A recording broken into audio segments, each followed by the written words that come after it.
जय श्री कृष्णा। नमस्कार दोस्तों, राधा चरण ज्योतिष चैनल में एक बार फिर से आपका स्वागत है। आज के इस वीडियो में लेकर आए हैं, यदि चंद्र और मंगल एक साथ हों या एक दूसरे के आमने सामने हों तो उसका क्या प्रभाव पड़ता है और जातक के जीवन में क्या क्या बदलाव आते हैं, कैसा उसका व्यवहार आता है, क्या शुभ और अशुभ चीज़ें उसके साथ होती हैं। आगे बढ़ने से पहले अगर आपने हमारे राधा चरण ज्योतिष चैनल को सब्सक्राइब नहीं किया है तो आज ही कर लें, ताकि हमारे आने वाले वीडियोज़ की आपको समय पर जानकारी मिल सके। सबसे पहले देख लेते हैं चंद्रदेव के बारे में। चंद्रदेव क्या है, किस चीज़ के कारक हैं। चंद्रदेव आपके मन, माता, जल, सुंदरता, भावनाएं, सुख, जल तत्व ग्रह है और सात्विक ग्रह है। रानी स्त्रियों का कारक है, बीज का कारक है, औषधि का कारक है। मानसिक शांति जो हमारी होती है, मन का चैन, उसका कारक है। संवेदनशील होते हैं, काफ़ी सहज और सरल माने जाते हैं, बुद्धिमान होते हैं। सकारात्मक ग्रह है, सेवा भाव का कारक हैं, सम्मान, जनता, रक्त प्रवाह के कारक हैं। तमाम सफ़ेद चीज़ें जैसे दूध, चावल या अन्य कोई सफ़ेद वस्तु उसके कारक हैं।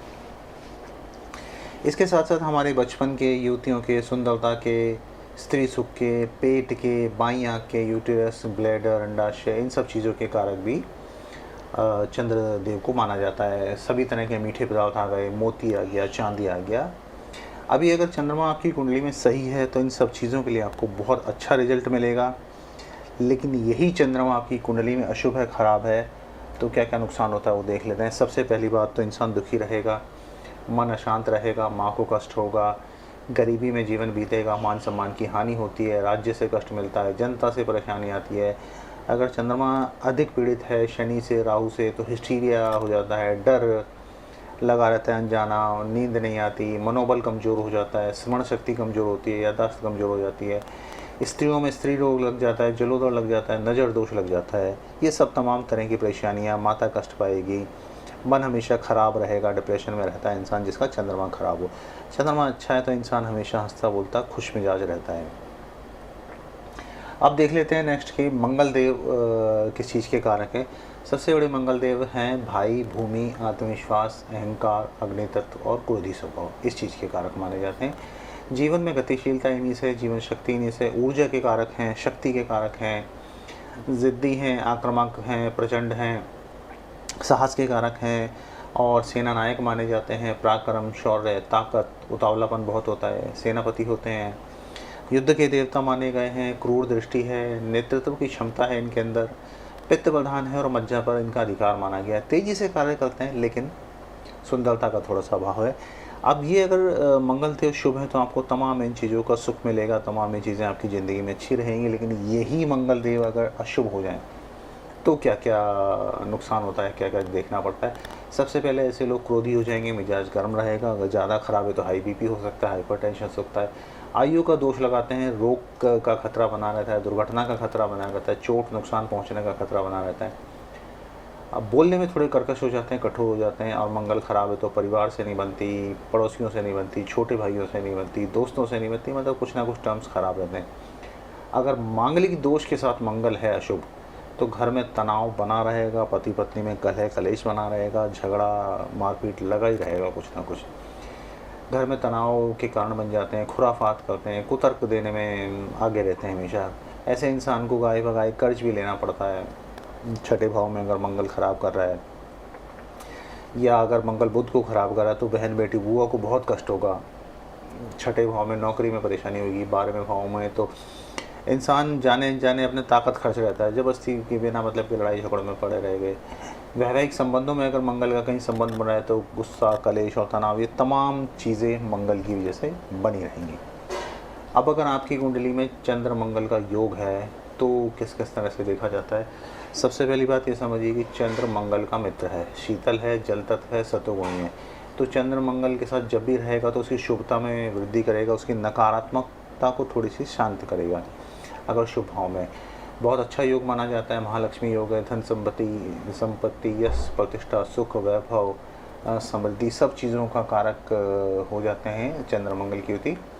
और चंद्र मंगल के साथ रहने से मनोबल काफ़ी उच्च रहता है इंसान का, लेकिन क्रोधी स्वभाव, जिद्दी, साहसी, पुरुषार्थ करने वाला होता है, शातिर हो जाता है, तेज हो जाता है, स्त्रियों में आकर्षण बना रहता है। अक्सर चंद्रमंगल वाले लोगों को बचपन में काफ़ी संघर्ष झेलना पड़ता है, लेकिन जैसे जैसे उम्र बढ़ती है सुख सुविधाएं बढ़ती रहती है, धन संचय करने में, निवेश करने में चतुर होते हैं। कैरियर साइड से देखें तो नेता बनते हैं, वकील बनते हैं, डॉक्टर या प्रशासनिक अधिकारी बनेंगे, ज्योतिषी भी बन सकते हैं। मेष, वृष, कर्क, वृश्चिक, मकर, मीन, चंद्रमा जहाँ उच्च है, नीच है, स्वयं राशि में और गुरु की राशि में, मीन राशि में अच्छा शुभ फल देते हैं। अगर मांगलिक दोष में चंद्रमंगल इन्वॉल्व है तो कई तरह की वैवाहिक परेशानियां, लड़ाई, घरेलू हिंसा, मारपीट, ये सब चीज़ें देखने को मिलती हैं। अगर चंद्रमंगल की युति शुभ ग्रह में है, शुभ भाव में है, तो इंसान ईमानदारी से धन कमाएगा। लेकिन यही चंद्रमंगल की युति अगर गलत भाव में है तो फिर अनुचित तरीके से धन कमाएगा, धोखा देने में विश्वास रखता है, अशुभ फल मिलते हैं, वाद विवाद बना रहता है, अनैतिक कार्य करता है, गलत तरीके से धन कमाने में विश्वास रखता है और धोखा देता है, सम्मान नहीं मिलता ज़िंदगी में। मंगल देखिए वैसे तो बल, साहस और सामर्थ्य का प्रतीक है। मंगल ऊर्जा है एक तरह की, जो कि सकारात्मक अगर फल मिले तो शुभ फल देता है, लेकिन यही ऊर्जा अगर नकारात्मक हो जाए तो अशुभ फल प्रदान करने लग जाता है। चंद्रमंगल का योग अगर कर्क राशि में पड़ रहा है तो माँ बेटे में काफ़ी घनिष्ठता होती है। चंद्रमंगल को सामान्य सोच लीजिए चंद्रमा है और मंगल आपका सेनापति है। वैसे तो माँ के घर में आके सभी ग्रह जो हैं शांत रहते हैं, अच्छे रहते हैं, लेकिन अगर यही कहीं अशुभ भाव में, अशुभ स्थान पे युति बन रही है तो कहते हैं कि ऐसा पुराने ज़माने में कहा जाता था कि ऐसा व्यक्ति जो है स्त्रियों का सौदा करने वाला भी हो जाता है अगर अशुभ भाव पे है। अशुभ भाव का मतलब क्या हुआ, 6, 8, 12 हो गया, या अन्य किसी नीच ग्रह की दृष्टि पड़ जाए, स्त्रियों से धन कमाने वाला हो जाता है, थोड़ा सा माँ के प्रति कठोर हो जाता है, स्त्रियों के प्रति कठोर हो जाता है, तो ये सब इसके भाव मिलते हैं। चंद्रमंगल अगर आमने सामने हो जाए तो कई बार केमुद्रम योग भंग होकर लक्ष्मी योग भी बनता है। अच्छे भाव में जब भी चंद्रमंगल होंगे तो सभी तरह की सुख सुविधा और शुभ फल मिलेंगे। लगन में कई बार शुभ चंद्र हो जाए लेकिन मंगल अशुभ हो जाए तो स्वास्थ्य संबंधी परेशानी होंगी। यही अगर 10वें भाव में आपको चंद्रमंगल शुभ हैं तो ऐसा इंसान अगर व्यापार करता होगा तो उसमें सफलता मिलेगी, अगर नौकरी करता होगा तो अच्छी प्रमोशन मिलती है। कई जगह ऐसा भी कहा जाता है चंद्रमंगल की युति से थोड़ा सा हेल्थ को कुछ ज़्यादा दिक्कतें होने की संभावना होती है। अब हम देख लेते हैं कि एक एक भाव में चंद्रमंगल हो तो उसका क्या परिणाम मिलता है और क्या। पहले भाव में अगर चंद्र और मंगल है तो ये जातक के व्यक्तित्व और शारीरिक बनावट पर असर डालते हैं। चंद्रमा होगा तो वो व्यक्ति को मानसिक शांति देगा और उसके थोड़ा सा सुंदर और आकर्षक भी बनाएगा। वहीं मंगल उसको साहसी और पराक्रमी बनाएगा। लेकिन दोनों की युति मैंने बताया जैसे पहले भी भावनात्मक रूप से थोड़ा सा कठोर इंसान हो जाता है। ऐसे इंसानों में किसी भी अच्छी परिस्थिति से, किसी भी परिस्थिति का डटकर सामना करने का जज्बा होता है। मन से कोमल होते हुए भी लोग काफ़ी बहादुर होते हैं। यहीं पे अगर चंद्रमंगल अशुभ स्थिति में है तो आप सोच लीजिए कि थोड़ा उनको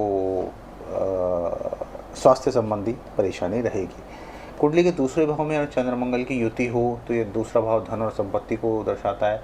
तो यहाँ पर दूसरा भाव देखिए कालपुरुष कुंडली में वृष राशि का आता है, तो यहाँ चंद्रमा उच्च का होता है।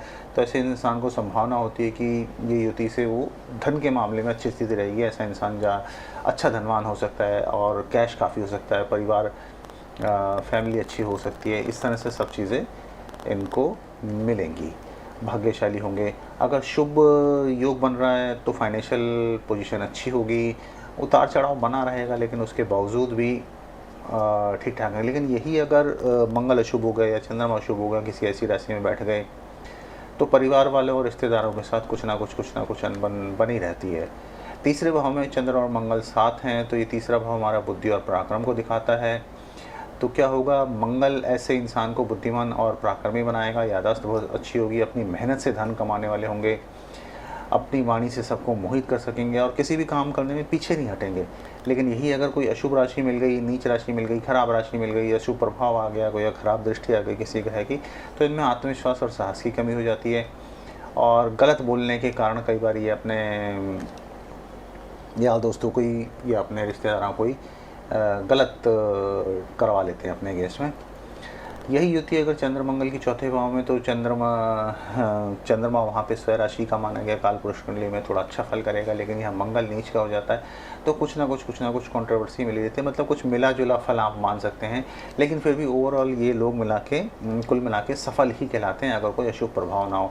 समाज में मान सम्मान प्राप्त करते हैं, हो सकता है किसी टेक्निकल फील्ड में भी जाएँ। लेकिन यही अगर मंगल और चंद्र किसी भी तरह से अशुभ हो रहे हैं, तो फिर घर में आप सोच लीजिए लड़ाई झगड़े चालू रहेंगे, परिवार वालों के साथ बनेगी नहीं, ये एक तरह से आपका मांगलिक दोष भी आ जाता है। 5वें भाव में अगर चंद्र मंगल का योग बन रहा है, तो ये शारीरिक संबंध, रचनात्मकता और संतान को दर्शाता है। मंगल यहाँ पे अच्छा फल देगा। व्यक्ति लोकप्रिय हो सकता है, स्वस्थ हो सकता है, और काफ़ी थोड़ा सा इमोशनल भी होने के उसके चांस है। पैसा काफ़ी मिलता है, शत्रुओं पर विजय हासिल कर लेते हैं। दयालु होते हैं, हो सकता है इनका कहीं योगदान भी हो। और अगर यही चीज़ अगर नेगेटिव हो गई, तो बड़ा लॉजिकल होगा। लॉजिकल मतलब क्या, कुतर्क देना शुरू करेगा, तर्क भी देगा तो कुतर्क भी देगा, जिद्दी और आक्रामक बन जाते हैं। गर्भपात की संभावना हो सकती है, संतान से संबंधित समस्याओं का सामना करना पड़ सकता है। यही युति अगर चंद्र और मंगल के छठे भाव में हो, तो मंगल शत्रुहंता माना जाता है, मजबूत स्वास्थ्य प्रदान करता है। चाह कर भी दुश्मन लोग उसका कुछ ज़्यादा बिगाड़ नहीं पाते। ऐसे लोग अपने जीवन साथी के प्रति वफादार होते हैं। कहते हैं कि इनका वैवाहिक जीवन भी सुख में होता है, और खाने पीने के क्षेत्र में अगर कुछ काम करें तो अच्छी सफलता लेंगे। और अगर इसी चंद्र मंगल की युति पे कोई नेगेटिव इफेक्ट डाल रहा है, कोई पाप प्रभाव पड़ रहा है, तो ऊर्जा की कमी महसूस करते हैं ऐसे लोग, और बीपी से संबंधित, रक्तचाप से संबंधित समस्या हो सकती है। सप्तम भाव में चंद्र मंगल दोनों एक साथ है, तो सातवां भाव हमारे विवाह, साझेदारी और जीवन साथी को दिखाता है। तो यहाँ पे जातक एक सुंदर चेहरे मोहरे वाला, सुंदर शरीर वाला, पतला दुबला, निष्पक्ष होगा। और चंद्रमा साथ होने से जातक शांत, सुंदर और जिम्मेदार जीवन साथी प्राप्त करता है। अगर दोनों पर एक शुभ प्रभाव है, तो इन्हें व्यापार में काफ़ी सफलता मिलेगी, कला के क्षेत्र में काफ़ी सफलता हासिल कर सकते हैं, और अपनी कला के द्वारा धन कमाने की क्षमता भी रखते हैं। लेकिन यही अगर अशुभ प्रभाव आ गया, कुछ खराब प्रभाव आ गया, मांगलिक तो बन ही गए हैं, तो वहाँ पर मंगल की ज़रूरत से ज़्यादा एनर्जी ऐसे इंसान को क्रूर बना देती है, स्वार्थी होते हैं, और लाभ के लिए किसी का भी इस्तेमाल करने से हिचकते नहीं हैं। 8वें भाव में अगर चंद्र मंगल आ जाता है, तो यहाँ देखिए चंद्रमा कालपुरुष कुंडली में नीच हो जाते हैं, और मंगल स्वय राशि हो जाते हैं। अब यहाँ कौन सी राशि पड़ती है उस पर डिपेंड करेगा, लेकिन वैसे 8वां भाव का आयु, मृत्यु, अचानक होने वाली घटनाओं को, बदलाव को दर्शाता है। तो चंद्र मंगल होने के कारण अक्सर ऐसे लोग दयालु होंगे और आशावादी होंगे, किसी भी काम को करने से पीछे नहीं हटेंगे। और अगर सब कुछ ठीक है, अच्छा प्रभाव है, तो इन्हें धन काफ़ी प्राप्त होता है, और काम करने में बिल्कुल सुदृढ़ और अच्छे होते हैं। लेकिन यही अगर कुछ नकारात्मक प्रभाव पड़ रहा है, तो हेल्थ इनकी ख़राब रह सकती है, और धोखा देने में फिर ये बहुत आगे होते हैं। 9वें भाव में चंद्र मंगल की युति बन रही है, तो आप सोच लीजिए कि 9वां भाव जो हमारा तीर्थ का, आध्यात्मिकता का, पिता को दर्शाता है, भाग्य भाव को दर्शाता है।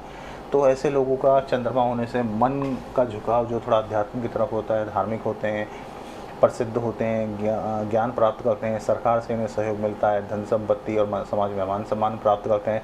लेकिन यही अगर नेगेटिव उसमें आ गए, या नेगेटिव प्रभाव में आ गए, तो ऊर्जावान होने के बावजूद भी चिड़चिड़े रहते हैं, और अक्सर नास्तिक होते हुए भी देखे गए, अपनी मनमर्जी करते हैं। 10वें भाव में चंद्र और मंगल साथ साथ हो, तो ये भाव हमारे रोजगार व व्यवसाय को, सफलता को दर्शाता है। ऐसा इंसान अपने प्रोफेशन में, बिजनेस में, नौकरी में अच्छी सफलता हासिल करता है। नौकरी में तो उच्च पद प्राप्त करता है, अच्छी सरकारी नौकरी होती है, जीवन सुख में होता है। लेकिन यही अगर कुछ इस पर पाप प्रभाव आ गया, तो फिर ख़राब करने में, धोखा देने में, बॉस से लड़ने झगड़ने में भी देखे गए हैं। कुंडली के अगर एकादश भाव में, 11वें भाव में चंद्र मंगल की युति हो, तो ये भाव हमारे लाभ को दर्शाता है। अगर यहाँ चंद्र मंगल हैं, तो कालपुरुष कुंडली में देखिए 11वीं राशि में आएंगे, जो कि शनि की राशि होती है। तो यहाँ जातक थोड़ा आवेगी हो जाता है, शेयर बाज़ार में पैसा लगाते हैं और अच्छा खासा कमाते भी हैं। ये किसी को समझने में बड़े सक्षम होते हैं, उच्च पद प्राप्त करते हैं, जीवन में कई पुरस्कार भी हासिल करते हैं, मान सम्मान, धन सब इनको मिलता है। लेकिन अगर कुछ पाप प्रभाव आ गया, तो इनके मित्रों से इनको सहायता नहीं मिलती, या ये भी ज़्यादा मानने सुनने वाले नहीं होते, और कई बार आर्थिक समस्याओं में घिरते हुए देखे गए। अब 12वें भाव में देख लेते हैं कि चंद्र मंगल एक साथ हो, तो देखिए 12वां भाव हमारा त्याग, मोक्ष, खर्च, हॉस्पिटल, इन सब को दर्शाता है। यहाँ पे क्या होता है, जैसे ही चंद्रमा 12वें भाव में जाता है, तो वो थोड़ा सा ख़राब हो जाता है और इमोशनल बन जाता है। तो ऐसे लोग देखे गए कि ज़्यादा भावुक होते हैं, ये कोई भी काम करेंगे तो दिमाग से ना करके दिल से ज़्यादा सोचते हैं, दिल से ज़्यादा काम लेते हैं। जीवन सुखद जीते हैं, खतरों से डरते नहीं हैं, सामना करते हैं। इनका दुश्मन कुछ बहुत ज़्यादा बिगाड़ नहीं पाते और अगर सब कुछ ठीक-ठाक हो तो इनको विदेशों से भी धन की प्राप्ति होती है। लेकिन इनकी समस्या क्या हुई कि अगर इसमें नकारात्मक प्रभाव आ गया, तो ये बहुत ज़्यादा सोचते समझते नहीं, थोड़े से परेशान हुए तो अनैतिक मार्ग पर चलना शुरू कर देते हैं और यात्राएँ बहुत करते हैं। जीवन में भौतिकवादी दृष्टिकोण आ जाता है। अधिक से अधिक, ज़्यादा से ज़्यादा पैसे के पीछे भागना शुरू कर देते हैं और वही इनकी दिक्कत का कारण भी बनता है। ये मैंने आपको एक-एक भाव में बताने की कोशिश करी कि चंद्र और मंगल का योग हो तो क्या होता है। अब थोड़ा-सा देख लेते हैं, अगर आपकी कुंडली में चंद्रमा अशुभ है तो आपको क्या करना चाहिए। सबसे पहली बात आ गई आपको, शिव जी का पूजन कीजिए। चंद्र महाराज भगवान शिव के शीश पर विराजमान है। जितना आप शिव भगवान को प्रसन्न करेंगे उतना ही चंद्रमा शांत होंगे, उतना ही चंद्रमा शुभ रिजल्ट देंगे। शिव पूजन कीजिए, गंगा स्नान कीजिए, दूध चांदी का दान कीजिए, चंद्रमा को खीर अर्पित कीजिए। पूर्णमासी के दिन अगर उचित समझें तो मोती धारण करें, माँ की, बुजुर्ग स्त्रियों का सम्मान करें, उनकी सेवा करें। अगर चंद्रमा शुभ है तो चांदी और मोती का दान ना दें। अगर चंद्रमा खराब है तभी इन चीज़ों का दान करें। चंद्रमा से संबंधित किसी वस्तु का दान तभी होगा जब वो अशुभ होगा। अगर आपको परेशानी महसूस करते हैं तो 5 बड़े बतासे गाय को खिलाएं हर सोमवार को। और यदि आपके चंद्रमा को शनि देखता है या राहु देखता है या और कोई केतु देखता है, जो अंधेरे वाले ग्रह हैं, नेगेटिव ग्रह हैं, तो शाम के समय रात को दूध या सफ़ेद चीज़ ना खाएं। और चंद्रमा अगर बहुत ज़्यादा पीड़ित है, भगवान चंद्रमौलेश्वर की पूजा करें। ये भी भगवान शिव का ही एक रूप है। अब देख लेते हैं, अगर मंगल खराब है तो अशुभ मंगल का क्या उपाय होगा। सबसे पहले हनुमान जी की पूजा करें, हनुमान चालीसा का पाठ करें। मंगलवार का व्रत रख सकते हैं, रखें। और मंगलवार को हनुमान जी को सिंदूर, चांदी का वर्क और तेल चढ़ाएं। अगर गुस्सा ज़्यादा आता हो, बीपी ज़्यादा बढ़ रहा हो, तो हर मंगलवार को गाय को रोटी में गुड़ रख के खिलाएं, बहुत लाभ मिलेगा। मिठाई, मीठी रोटी, लाल दाल, गुड़, रेवड़ियाँ, लाल वस्तुएं ये बांट दें। भाई के साथ अपने संबंध ठीक रखें। मंगल के मंत्रों का जाप करें। अगर ज़्यादा वैवाहिक परेशानी महसूस करें तो तांबे के लोटे में कच्चे चावल, लाल फूल, लाल चंदन, तांबे के लोटे को लाल रंग से ही रंग लगा के पूरा उसे कलर करके, और फिर दोनों हस्बैंड वाइफ मिलके वहाँ मंदिर में बैठ के हनुमान चालीसा का पाठ करें, पूजा पाठ करें और ये हनुमान जी को चढ़ाएं।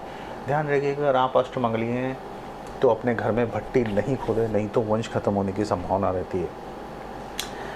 एक पहला भाव, दूसरा भाव, चौथा भाव, सातवां भाव, आठवां भाव, यदि इन घरों में कहीं भी मंगल है तो आप मांगलिक है। मांगलिक होते हुए ऐसे लोगों को जीवन में संघर्ष बना ही रहता है। तो अपनी कुंडली या तो किसी से कंसल्ट कर लें या देखभाल के अच्छे से, तभी किसी तरह के चीज़ों का उपाय करें। ये जनरल उपाय, सामान्य उपाय आपको बताने की कोशिश की गई है। यदि आपकी कुंडली में इनका योग है और आप अगर कोई अशुभ फल महसूस करते हैं तो अवश्य उस चीज़ का इलाज कीजिए, अवश्य उस चीज़ को देखिए। इन छोटे उपायों के द्वारा, इन जनरल उपायों के द्वारा कि आप उसको सही कर सकते हैं। यदि आपको इस तरह की कोई भी समस्या, परेशानी महसूस हो रही है जो मैंने बताई है, तो अवश्य अपनी कुंडली का विश्लेषण करा लें, ताकि आपको समय पर उपाय मिल सके और आप अपने जीवन में आने वाली परेशानियों को ख़त्म कर सकें। इस संबंध में आपके कोई भी कमेंट्स हो तो अवश्य हमें सूचित करें। बाबा भोलेनाथ ज़रूर भला करेंगे, माँ भगवती ज़रूर भला करेंगी। सब कुछ अच्छा होगा और सब कुछ सही होगा। इसी के साथ जय माता दी।